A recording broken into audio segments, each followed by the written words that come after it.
Hey folks, and welcome back to the Living Creative podcast, where I interview various industry professionals who I've worked with in the TV and film industry for the last sort of 10 years or so. On today's episode, I'm really pleased to welcome my good friend and fellow creative, Komal.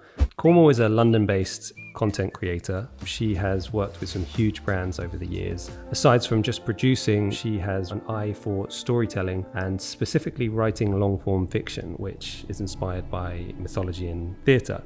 Thank you, first of all, for coming all the way down to the studio and joining me on episode 4.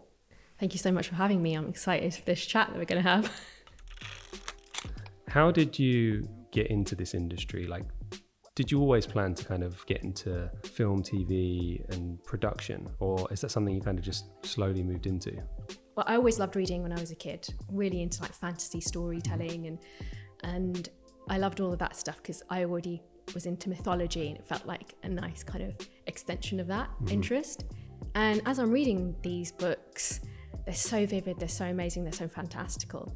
And I'm thinking, these would be amazing as TV shows or films rather. And that coincided really nicely with like when Lord of the Rings came out, and then we also had like Harry Potter and all of that. So the fantasy genre just had this huge boost or like rejuvenation of a kind. I really fancied kind of being someone who would take book ideas or book stories and narratives and adapt them. So from that point onwards, basically, I was like, I would really like to get into the moving image industry. And you kind of get your hands on a little digicam, you start filming all sorts of nonsense with your friends, and then Then you realise the game isn't as magical as... Yeah, well, that is my story basically, because I found my way into working for small startups, and you just... naturally wearing a lot of hats, producer becomes like a nice catch-all for all the things you do.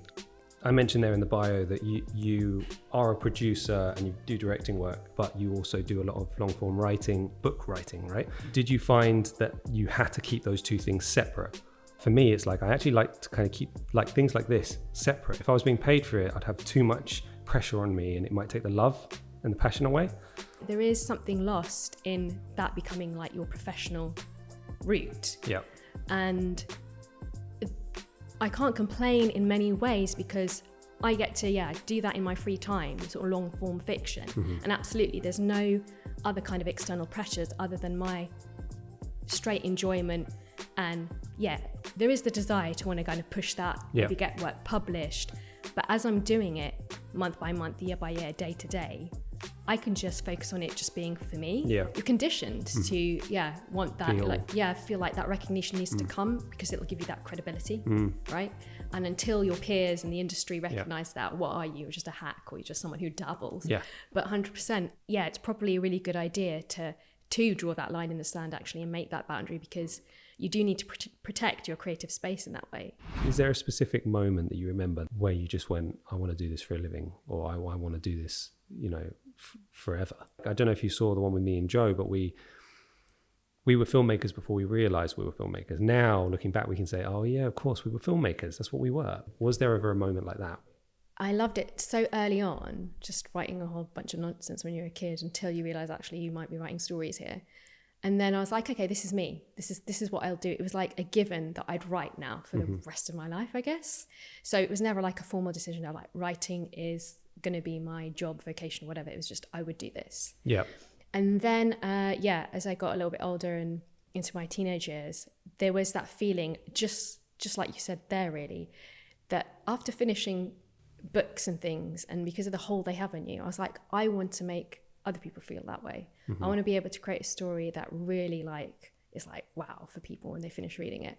And then that was more, I guess, a concrete sense of actually I'll do novels. I will write novels. So that I remember that happening. You mentioned earlier about adapting for screen. Yeah.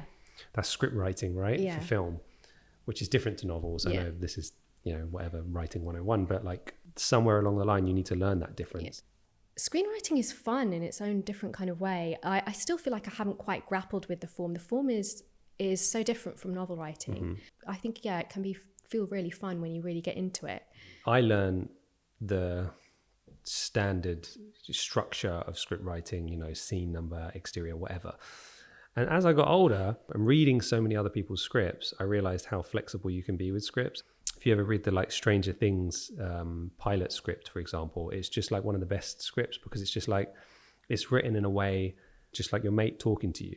There's a monster that comes out of this the darkness, and you hear these guttural like sound effects, and and it's like, oh my god, I can really, instead of like fade from black, cut to, that can bog you down sometimes with script writing, I find. Yeah, 100%. You're right. When you first touch base with screenwriting, that is usually the first kind of style you see. And I think initially I was like, God, this is weird, because in my head, writing prose, you start with a scene in your head, but you just kind of start to write it. So to kind of then couch a scene that you have in your head and go, okay, exterior, blah, blah, blah, okay, and then I'm going to write a little bit of action, then the dialogue, how do I make sure the dialogue flows? And because you're writing it character, dialogue, but you're right, the more you read, the more you realise you can bring a whole other kind of personality there. It doesn't have to be nearly as academic as that. What it feels like when you write a script is, okay, I need to make a 90-page script, or a 10 to 15 page script for a short film. And if it's any longer than that, it's going to go on too long. So I need to cut all this stuff out. And the story gets kind of condensed to a point. Yeah, we've been brought up to say, okay, inciting incident needs to happen within the first half an hour or whatever, and then blah, blah, blah, with the middle and then the end. You can, with a novel, you can stretch those out a little bit more or play around with those a bit more. And some people with novels have played around with all sorts of interesting and different forms. Ali Smith is someone who's done something really interesting with her book, How to Be Both. She tells the story from two different perspectives. One half is completely someone else's perspective, and then it switches. But depending on which book you actually get, you might get person 2 first or person 1 second. So it's interesting in the sense that each reader will get something different. So there's hardly any of the usual structure, even for the dialogue and the internal monologuing and anything. There's hardly anything that kind of signposts you very clearly. So you kind of have to spend a little bit of time acclimatizing to this. Sure. So there's merit in like disruption and having that kind of like you said, even if you don't like it, even if it's made you feel a bit like disconcerted or uncomfortable, maybe that's kind of the point as well. I don't know. So you mentioned you were inspired by mythology, and you mentioned about how at that time, maybe 2002, something like that, like, films like Lord of the Rings were coming out, Harry Potter. What was that time like for you? Like, talk to me a little bit about that era. It was really, really exciting. I think it's, I don't know whether it has something plays into like coming of age, because that's kind of that time period as well. But, I think it just opens up and expands one's imagination and kind of, suddenly you're seeing these amazing settings that you've conjured in your mind only, and it's out there. Someone's created it, a whole tranche of people have created it actually, and then everybody else gets to enjoy it, and there's this cohesion around that, like hundreds of thousands of people have all seen it and imbibed these sort of images and the story itself. And it is a bit of escapism, but it's tied in with actually wanting to go deeper into what the human experience is, and deeper into what it means to be human and have that kind of experience. Harry Potter or Lord of the Rings? Ooh. Is there something else? Sorry. No worries. Harry Potter or Lord of the Rings? Well, honestly, it's a hard one to call, because they are actually quite wildly different in terms of, how they are as stories. Harry Potter is actually kind of a lot of whodunits, the first few ones anyway, but just happens to be wrapped up in a kind of fantasy packaging. Harry Potter, they did a fantastic job. 7, 8 films. They really did justice to it. I think when I was younger, I was very critical of them, because you read the book straight away and then Sure. And then For the people who it's did, not the same. yeah, exactly. But now, in hindsight, I look back at it and it's absolutely phenomenal feat what they did, and again they did make really good creative decisions in the end about what needed to be done. I think it would have to be Lord of the Rings though, because I think I essentially came to those stories first. And they have that epic quality to them. It raised the game with the fantasy genre being on screen. It just did something really quite phenomenal. Yeah, it's a hard one to call, but I think Lord of the Rings pips to the post. Do you feel like you have something in your writing, in the way that you make your work, that makes your work feel special to you? My unique selling point, what's unique to the way I write? I mean, it's really hard because I feel like it's quite an ineffable thing to pin down. It's intangible. But all I know is that I do like to focus on certain themes. For instance, family ties, family connections, but like in a small scale, just the immediate family. But how does that play out on a wider scale for things like community or political arenas? And then obviously there's a lot within mythology itself, but man's relationship with their fate or their destiny, or the more stronger elemental forces that might, play into life as you go along. All I know is that I've got to the point where I have enough confidence and conviction in my writing that I'm telling a good story. I'm not going to sit here and say, like, for example, the latest novel I've written, I'm pleased with it, but I've relinquished the idea of perfection for it. So it's I think it's a good decent story, a good yarn, but I'm not going to sit there now agonizing over whether it could be the like magnum opus. Yeah. And I do have like a real fondness for some of the classical authors back in, your Jane Austen, your Charles Dickens and all of that. I kind of have a slight aversion to like contemporary fiction's tendency to go, we need to have short, sharp sentences. It's all about show and don't tell. And actually, these are all guidelines, right? Show and don't tell is a big thing people get told, and it's not a hard and fast rule at all. Sometimes storytelling absolutely demands telling. So I love that kind of vibe, and I think somewhere implicitly I have that featured in my kind of style of prose. You've got some old school in your style. Yeah, basically. I almost feel that's quite a natural thing though. This is a terrible example. I'm going to go ahead and say it anyway. So like the film Hook? Yeah. Right. There's a whole generation of people who loved that film growing up. Yeah, me too, right? And they didn't have a voice at the time when the film was being released to sort of stand up for it because they were too young. They just loved it, went to cinema, watched it, and grew up. And the film has only ever been thought of as a bad film. Even Steven Spielberg was like, yeah, that's the one I regret. Because at the time, it was just a bunch of adults who watched it who said, yeah, it wasn't very good. That's what we thought. And now, after sort of 20 years, however long it's been out, like floating around, there's a whole bunch of filmmakers then who now have a voice and who are now in a position to say, that film massively inspired us. We love that film. And, all those people who hated the film at the time are kind of gone out of the industry now, And so I think what I mean is that out of this kind of unknown place that no one ever spoke about at the time, comes all these filmmakers with all these creative ideas, and like I said, a bit of old school because of the time they grew up, the things they watched. You're doing it. Doing what? Using your imagination, Peter. Yeah, it was interesting because I remember I can't remember, it was probably uni. I think I was asked like what my favorite books were, or to like reference some books that I liked, and I realised, I was like the only one in the class who hadn't said anything after 1950s. So like everybody had something modern, and so much of mine was like pre-1950s. So yeah. I was going to say about your unique selling point, your voice. What do you think that is in like terms of your work? Well, like you said, I think it's partly it's you don't know until you've done the work, and then you look at it and go, oh, yeah, But what I will say is that when I was doing my master's, I followed a methodology that was, in order to find your unique voice, you needed to look back at all the work you've done over the whole of your life and connect the dots. And that way you can find the themes, the styles, the visual cues, and all the things that you think don't exist that do exist. And I found that the thing that most people, I would say, reacted positively to was the use of artwork and filmmaking combined. Like, it was never like, oh, we loved your story, it was such a good story, or your script was so good. It was always, you've done this in a really interesting way, of just like they remembered the work because of the way it was done. Using live action animation to motivate the story, or the other way around, the story motivates the animation. It's not necessarily my unique voice, but I always write with that in mind now. Well, that's great, because like those two disciplines, they have their like strengths and weaknesses, and you can play to that in terms of like, what animation can do better than just straight live action filmmaking, and vice versa. And exactly, I think that's a really interesting playground.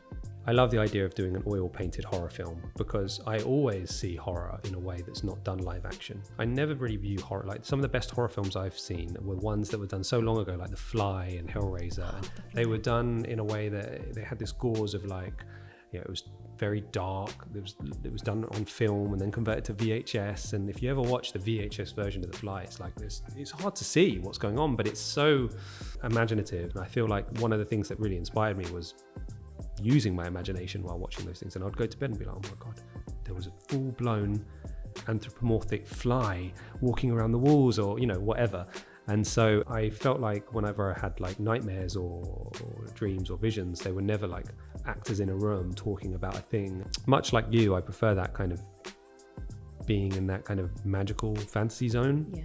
And I think that the way to get there is by using techniques that other people haven't seen, haven't experienced, and not just by doing the same thing that we've seen 100 times. Yeah, you not imitate exactly, but replicate. Yeah, like you said, like what's happening in dreams and like your nightmares or things like that. There's always been that creative challenge. How do you transpose what's going on in the imaginative world, which doesn't have bounds, which isn't, like you said, four walls and people. There's so much fluidity there, and then how do you get that across? I think the last time I really was like blown away in terms of, okay, this is innovative filmmaking, was probably the Spider-Verse film, like, you know, and you can see that effect that's had, because like now the Marvel universe is trying to go like crazy multiverse experience and all of that. And within video games, they seem to be getting that engagement across because they have the freedom to embrace visualizing things differently. I'm thinking of like a particular sequence in Uncharted.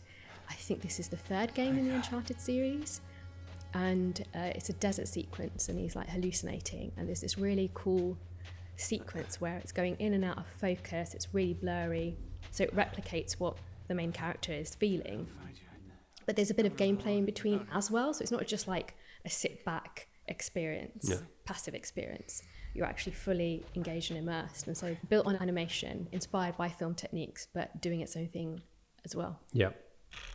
You've obviously been a producer doing bits of directing for a living, but what are you focusing on mainly right now? I'm keen to get a book out and published. I went down the traditional publishing route in terms of trying to get an agent and everything for a while, and you come to the point where you realize you've actually been spending all this time waiting for permission. You're waiting for the agent to say, yeah, cool. When all things are said and done, most writers at some point just want to get their work out there and share it. And so that's where I'm at, really. And again, had you not thought about self-publishing before that, or was it always go through a publisher? No, I had thought about self-publishing, and I'm not afraid to say that I was reluctant to go down that route because it's a hell of a lot of work. But yeah, it just felt very overwhelming. Years can go by so quickly with even just one novel. How far away are you from having that ready to, like, I want to read it, let's say? I know you've probably been hearing about it forever, but it's essentially, the manuscript is locked now. I'm not going to change it anymore. Famous last words, but no, I have drawn a line in the sand. It's on camera now. So I think next steps now is get official proofreader. It'll come out as an ebook format, but I'm keen on having like a limited print edition run as well. Really keen for that. And then audiobook format as well is another one to grapple with. It's very on the rise and very popular. And I'd actually wouldn't mind having a go at narrating it myself, but we'll see. Amazing. Okay, well, keep us updated on that. Yeah. We're not huge fans on a personal level of like social media, but are there any specific social medias that you put most of the updates on or anything like that? I've got a website in the works, so that'll be like the main place to go online, and I'll probably be seeding stuff out on Instagram because that's like kind of my go-to network. But honestly, I'm very interested to see how I can make TikTok work. BookTok is a huge thing. TikTok is an interesting platform. It's insanely addictive, so it's like it's got that kind of negative connotation, but there's a lot of fun and interesting things happening on TikTok, without a doubt. I find, so I've never had TikTok. In fact, I don't like it very much. Fair enough. It's not that it's not creative. I don't understand it like kids of today understand it. Yeah. And like my nephew was showing me, he was showing me something on TikTok, and it was like, yeah, check this out, Uncle Adam, like have a look at this, right? So basically, and it's like a a 13-second video, right? He's showing it to me, and there's like all these stars and things going on, and then some guys moving in the background. The editing is so hard cut. Yeah. And then I don't even know what he was talking about, the presenter, but every now and again a skull would just appear on his face and disappear, and it just looked like some glitch in the Matrix or something. One thing I was going to ask you regarding social media, I think you put out a post not long ago on Instagram. You were talking about how we need to change our view of entrepreneurial wealth. Right, yeah. And it's so true. I did a documentary where I had to portray wealth, and the guy who I was recording had 2 cars, had a Ferrari, a house, and whatever. And so in order to sort of connote that, I was like, okay, we'll do a recording in the car, and then we'll do some like kind of MTV crib style thing around the house. And it was like, and even when I was doing it, I was like, there's something really wrong about this. Like, I don't want people to look up to the only way that you can understand wealth is through having a big house, which with 10 rooms that you do not need because you're 19 or 20 or whatever. I knew that it was not right, but it was only when I saw that post, I was like, yeah. Could you elaborate on the point you were making and what made you think of it? I've understood that for a long time, that wealth is so much more than just the money in your bank. So I just got to the point I was like, I'm just like so fed up. This is boring, like genuinely boring to see this sequence, because it's not inspired and it's not original and it's not new, and it doesn't speak to essentially what wealth really is. That program could have made a conscious decision to actually focus on having an honest to goodness conversation with the young man, what really, led him to be able to do what he could do. Because that's the story there. The story is not the car, the story is not the house. And I think maybe it's media or whatever, still promoting kind of an old hat idea of wealth. So we all know that, none of these things essentially make you happy or successful. And of course, you're entitled to spend your money the way you want. But it's that idea of kind of flaunting it, and these need to be like mandatory status symbols. How much of that is really you, or you just imbibed that, or you were just conditioned to think that's what you needed to do? Let's evolve some of what we're pushing out there, because it's just boring and tired, and we can be better than that. Mic drop. So having been in the industry for like 15 years or so, what advice would you give to people who are trying to like break through into the TV and film sector? So many people have said this, but it's such an interesting time to kind of come into film and television, and there are so many different avenues now in which to kind of get your work out there. And so I would recommend just go ahead and produce stuff you're going to enjoy making, things that you want to see. Don't get too caught up though with the end goal. It sounds counterintuitive, but it's kind of, especially when you're young and you're coming into it new, I think personally, I believe there's probably going to be some form of online distribution that we haven't even heard of coming out in the next year or 2 years. There's so many things that you might be able to kind of make use of. But don't get hung up on like the bigger vision of the campaign or where it's going to sit, who it's going to go out to, but just enjoy really going for making the project, and you're going to really find out so much about yourself just by doing. And that's the thing about when you're young, like I think you forget that you have time on your side. And I think only you're coming into my 30s have I really settled into understanding like really where I sit and where I want to be passionate. How do you navigate a creative lifestyle? How do you get the work-life balance? I think before I was working full-time, all through my 20s, essentially, I worked a 4-day working week. And I'm so glad I did that, because it allowed me more flexibility. So Children of Athens, so the book that I was talking about earlier, wouldn't have got written, because essentially I was able to come back and write every day during the week, even when I was working, and then I'd have the Friday to like have a few hours on it. But then the weekend was my own, which meant there wasn't like burnout, basically. I wasn't exhausted all the time because I'm desperately trying to fit it in all the time. Since going to full-time work, I can't honestly say that I've got that balance and that sort of routine going. Creativity comes all the time, and the projects that you have in the back of your mind, or you're like quietly working on in the background, like scenes for them and characters and moments come at any given moment, and you don't want to have to put them on the back burner and pause, basically. So it's very difficult. Is that why you went freelance, do you think? Because you wanted that? I was doing freelance work when I had a full-time job, and I was trying to like get a bit of money on the side. And before I knew it, I was earning more money with the money on the side than I was from the full-time job. The full-time job was absorbing too much energy from me. 3 to 4 day working week is the balance that leaves you without feeling burnt out. You can work on your own projects, but you're not getting lazy. Really, it's just about having flexibility on the job. You could have a full-time job at a studio, but if they give you flexibility in the way that you work, that can really help with, getting your things done. So my advice, based on your advice, would be go back to your 4-day working week. Yeah. Because that seemed to do you enough to make a whole book. Yeah. So totally off topic. We've both been to Japan. Yeah. It's quite a broad question, so I'm going to try and get it down to, say, what are your 2 favorite things about Japan? So, yeah, it's just a combination, really. But honestly, it's probably the fact that it's of such a different culture. And then when you're there, you're immersed in it. There's lots of things that are happening subconsciously you're not even aware of. But yeah, it's a totally different culture from the West, and therefore it shifts something within you when you're there, which is, and it does, maybe on a spiritual level, that's really great for you. And that's very, nebulous, but that's essentially one thing about Japan that's wonderful. And the other thing is design and precision.